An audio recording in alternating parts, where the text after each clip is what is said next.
जय हिंद साथियों, स्वागत है आपका इस छोटी सी और प्यारी सी क्लास में, जिसमें मेरे भाई आज हम देखने वाले हैं गवर्नर जनरल्स के बारे में।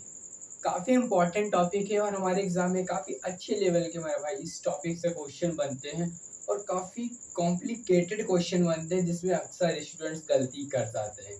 तो ये वीडियो मेरे भाई काफ़ी ज़्यादा यूज़फुल होने वाली है आप सभी के लिए। एक बार इसको आप फॉलो कर लेंगे तो आपका गवर्नर जनरल से क्वेश्चन नहीं रुकने वाला है। तो शुरुआत करते हैं अपने इस प्यारे से सेशन को दोस्तों। जो गवर्नर जनरल है कि इसके बारे में मैं बेसिक स्ट्रक्चर बता देता हूँ। तो 1757 के प्लासी के युद्ध और 1764 के बक्सर के युद्ध में जब जो भारत के शासक होते हैं वो हार जाते हैं ब्रिटिश ईस्ट इंडिया कंपनी के शासकों से, तो संपूर्ण भारत में अब ब्रिटिश का शासन हो चुका था। एक तरह से हमारे देश की जो सत्ता थी अब वो इंग्लैंड के हाथ में आ चुकी थी। तो जो ब्रिटिश ऑफिसर थे वो भारत में अपना शासन चलाने के लिए गवर्नर नियुक्त किए थे। तो जो बंगाल का जो पहला गवर्नर होता है वो होता है रॉबर्ट क्लाइव दोस्तों। जो बंगाल का पहला गवर्नर जनरल होता है वो होता है दोस्तों रॉबर्ट क्लाइव। जो पहला गवर्नर होता है बंगाल का वो होता है रॉबर्ट क्लाइव। क्या होती है बंगाल का पहला दोस्तों गवर्नर? बंगाल का पहला गवर्नर, बंगाल का पहला गवर्नर। दोस्तों यही पॉइंट आपके एग्जाम में काफी बार पूछा गया है कि जो बंगाल का पहला गवर्नर कौन होता है, तो कौन होता है? Robert Clive. ये कब से कब तक रहता है दोस्तों? ये रहता है 1765 से 1772 तक गवर्नर। और क्या रहता है? सिर्फ ओनली गवर्नर रहता है, क्योंकि अगला जो हम गवर्नर देखेंगे वो मेरा भाई होता है वॉरेन हेस्टिंग्स।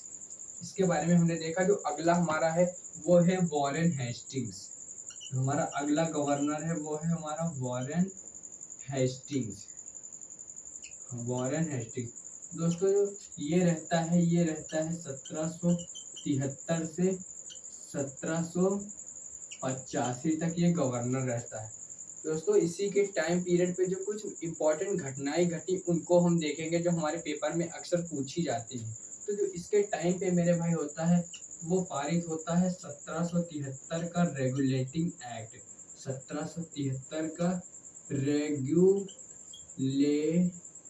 Regulating act. दोस्तों ये रेगुलेटिंग एक्ट तक क्या था? ये 1773 में ब्रिटिश अफसर द्वारा एक अधिनियम पारित किया गया था, जो इसमें जो मद्रास और बॉम्बे के जो गवर्नर थे वो मेरा भाई अब बंगाल का गवर्नर जनरल कहा जाने लगा। यानी वहां भी अब एक तरह से वॉरेन हेस्टिंग्स का अधिकार हो गया था। बॉम्बे बॉम्बे प्रेसिडेंसी और मद्रास प्रेसिडेंसी भी अब बंगाल प्रेसिडेंसी के अधीन हो गई थी। यानी संपूर्ण भारत का जो गवर्नर का पद था वो मेरे भाई अब गवर्नर जनरल कहा जाने लगा। जो अगला पॉइंट है इसके बारे में, बंगाल का बंगाल के गवर्नर बंगाल के गवर्नर के पद को गवर्नर जनरल कहा जाने लगा। बंगाल के पद को गवर्नर जनरल कहा जाने लगा। जो बंगाल के सिर्फ गवर्नर कहा जाता था अब इसको मेरा भाई बंगाल का गवर्नर जनरल कहा जाने लगा। तो अब हम लोग जो वॉरेन हेस्टिंग्स के समय कुछ और इम्पोर्टेंट घटनाएं घटी उनको भी हम देख लेते हैं जल्दी से, जो हमारे पेपर में पूछे जाते हैं। इसके टाइम पे मेरे भाई जो और प्रमुख घटनाएं घटी तो वो थी 1784 का जो पिट्स इंडिया एक्ट, वो भी पिट्स इंडिया एक्ट पारित होता है। पिट्स इंडिया एक्ट पारित होता है मेरे भाई वॉरेन हेस्टिंग्स के समय 1784 ईस्वी में। और देखेंगे मेरे भाई हम देखेंगे 1773 ईस्वी में कलकत्ता में 1773 ईस्वी में कलकत्ता में सुप्रीम कोर्ट की स्थापना होती है दोस्तों। जो सुप्रीम कोर्ट की स्थापना होती है, सुप्रीम कोर्ट की स्थापना 1773 में कलकत्ता में मेरे भाई इसी के टाइम पीरियड के समय होती है। तो दोस्तों हम जल्द अगले गवर्नर जनरल के बारे में देखते हैं। जो अगला गवर्नर जनरल है मेरे भाई वो है लॉर्ड कॉर्नवालिस। जो अगला गवर्नर जनरल है वो है लॉर्ड कॉर्नवालिस। अगला गवर्नर जनरल है ये दोस्तों कब से कब तक रहता है? ये रहता है 1786 से 1793 तक, जो लॉर्ड कॉर्नवालिस से 1786 से 1793 ईस्वी तक रहता है। इसे जो है भारत में मेरे भाई सिविल सर्विस का पिता कहा जाता है। सिविल सर्विस, जिसे हम लोग यूपीएससी द्वारा नियुक्त होते हैं, सिविल सर्विस का पिता या पापा कहा जाता है। पिता सिविल सर्विस का इसे पिता कहा जाता है। और इसके टाइम पे एक और इम्पोर्टेंट फैक्ट है, वो 1793 ईस्वी में इसने स्थायी बंदोबस्त चलाई दोस्तों। 1793 में इसने स्थायी बंदोबस्त इसने चलाई। जो लॉर्ड कॉर्नवालिस था ये दोस्तों 1786 से 1793 तक रहता है, और इसे भारत में सिविल सर्विस का पिता कहा जाता है। और 1793 में इसे स्थायी बंदोबस्त चलाई। तो अगला गवर्नर जनरल इसको बारे में हम देखते हैं। जो अगला गवर्नर जनरल है वो दोस्तों होता है लॉर्ड वेलेस्ली। जो अगला गवर्नर जनरल है वो होता है लॉर्ड वेलेस्ली। लॉर्ड वेलेस्ली दोस्तों कब से कब तक रहता है? ये रहता है 1798 से 1805 तक ये गवर्नर जनरल रहता है। बंगाल का गवर्नर जनरल रहता है लॉर्ड वेलेस्ली 1798 से दोस्तों 1805 तक। इसके टाइम पे बस एक ही मुख्य घटना थी, इसने क्या था, सहायक संधि स्टार्ट की थी। बस इसके बारे में एक ही फैक्ट है, इसने सहायक संधि स्टार्ट की थी 1799 में। बस इसके बारे में एक ही पॉइंट है जो आपको याद रखना है, 1799 की सहायक संधि। जो अगला गवर्नर जनरल दोस्तों है उसके देखते हैं। जो अगला गवर्नर जनरल है वो है दोस्तों लॉर्ड मिंटो। जो अगला गवर्नर जनरल है वो है लॉर्ड मिंटो। जो अगला गवर्नर जनरल है लॉर्ड मिंटो फर्स्ट। ये दोस्तों कब से तब रहता है? 1807 से 1813 तक गवर्नर जनरल रहता है बंगाल का। 1807 से 1813 तक बंगाल का गवर्नर जनरल रहता है। इसके टाइम पर भी मेरे भाई एक ही इम्पोर्टेंट फैक्ट है जो पेपर में पूछा जाएगा, वो इसने 1809 ईस्वी में 1809 में अमृतसर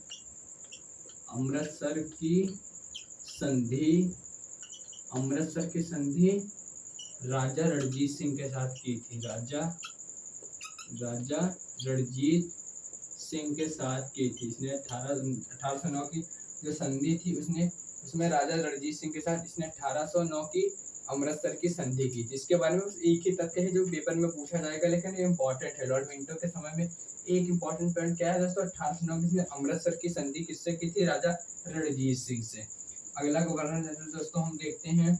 और आपको क्लास अच्छी लग रही हो तो मेरा भाई क्लास को शेयर जरूर करने का, ताकि जो आने वाले अपकमिंग एग्जाम आपका किसी भी मेरा भाई दोस्त का लगा है तो उसको आप इस क्लास में 1-2 नंबर आप इजीली प्रोवाइड करा सकते हैं। बस यही तथ्य मेरे भाई पूछे जाएंगे, काफी इंपॉर्टेंट पॉइंट है।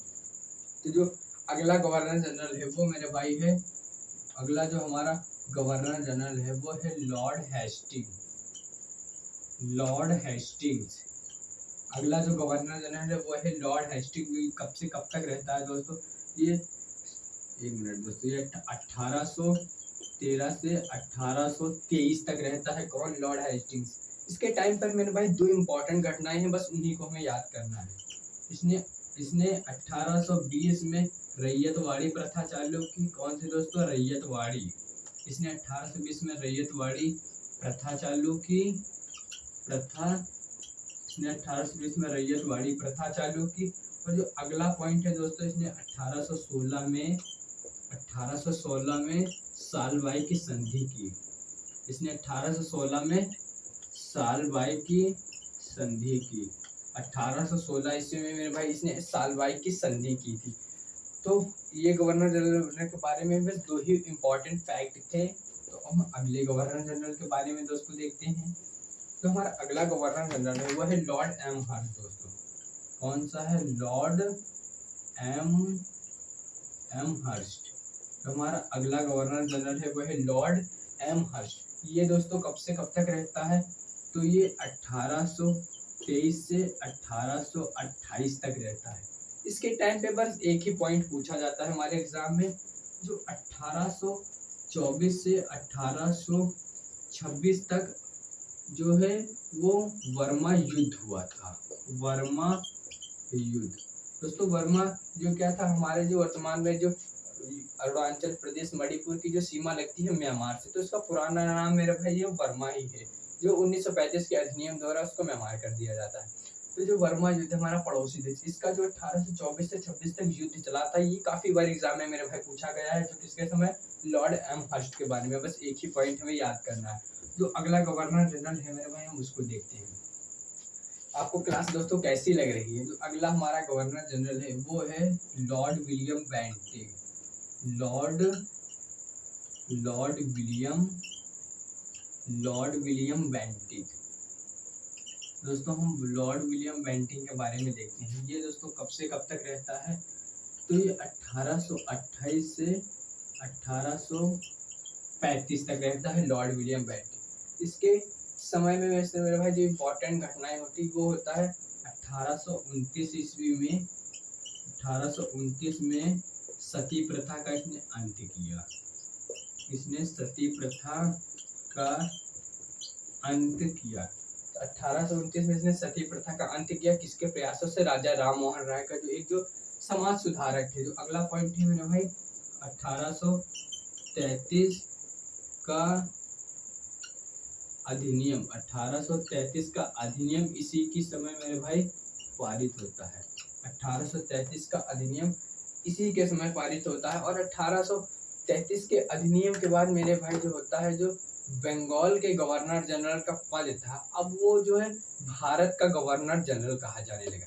यानी अभी तक हम देख रहे थे 1773 से 1833 तक जो लॉर्ड विलियम बेंटिंग तक मेरे भाई जो गवर्नर जनरल थे, इन्हें हम बंगाल के गवर्नर जनरल कहते थे।